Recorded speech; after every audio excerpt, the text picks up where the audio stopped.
Capablanca's approach in this position was slightly different. He always played knight bd7, and after rook c1, c6.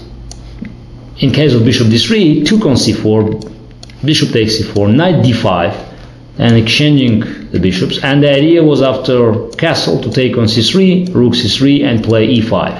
So as you can see, it's the same idea of solving the problems, bishop c8, and white tried hard different lines here, bishop b3, queen c2,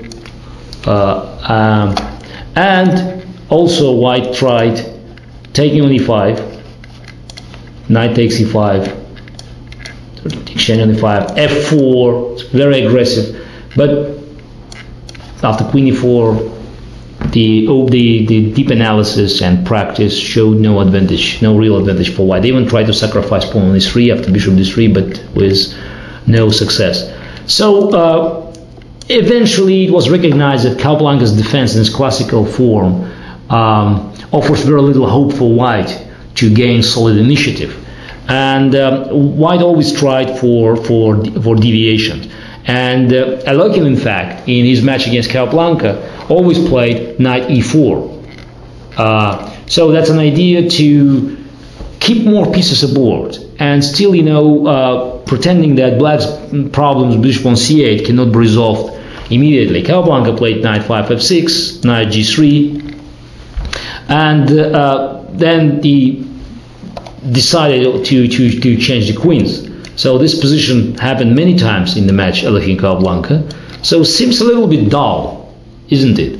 But there were many games that had, they were lively, and there was so much exciting content that was unfortunately disregarded for many years, because people believed that Queen's Gambit was not worth of their attention. Just show you one game to demonstrate how much fight was inserted by these two great minds into such a dull quote-unquote position.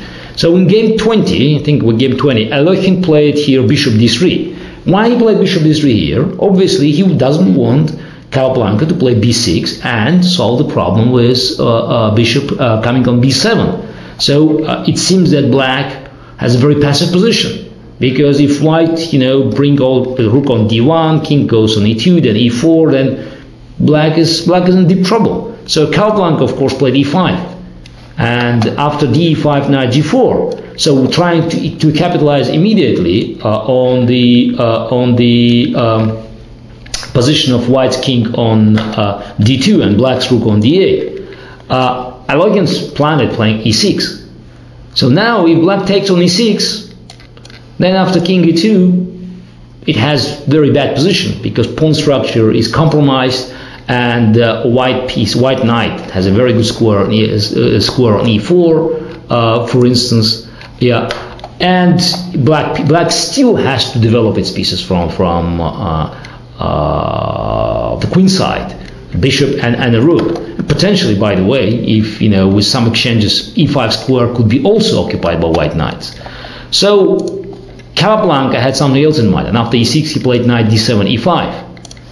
Now e takes f7, king takes f7, knight takes e5, knight takes e5, rook c3. For a moment it seems that just black attack is out of steam, because it's over, just one extra pawn for white, and there's very little black can do about it.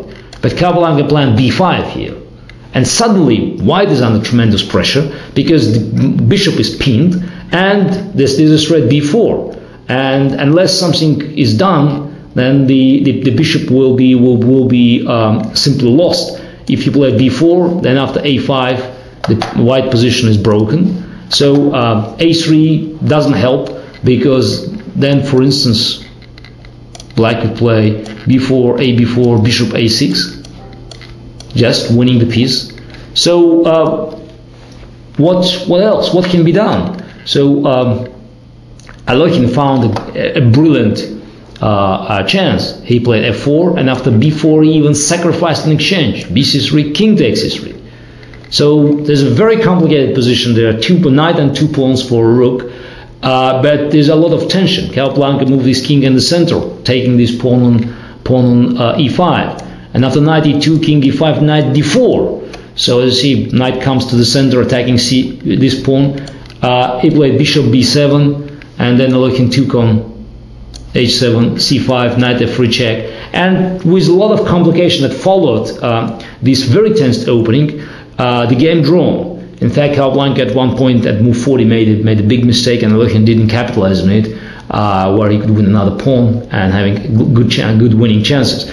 But this segment shows you how much fight could be discovered and rediscovered in the positions that look dull by our modern standards. For the eyes that used to look at Greenfield defense or King's Indian or Benoni or other complications in Maran, this classical King's Gambit offered very little entertainment. In fact, it was the contrary. Just study the games of the greatest geniuses and look again at the match in 1927, Alekhine Capablanca, Buenos Aires 1927. Now that was Alekhine's ways to deviate, knight e4, and he always stuck to that, and he won number of brilliant games, and one of the brilliant games we'll look afterwards. It's the game he beat Emanuel Lasker in 1934 in international tournament in Zurich. But White were probably not satisfied with this line, and they looked for some other options. And in this position, after rook c1 c6, or even the positions beforehand after knight b d7, White tried to do what is called fighting for tempo. So because Black's idea is just to take on c4, eventually it has to take on c4.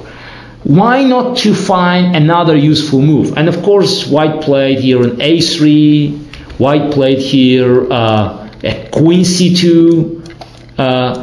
Always trying to keep a little bit of pressure and waiting for Black to take on c4. For instance, after queen c2, a6, there were even games looking at a4 here in this position, and there were some great games. So there were a number of very little details.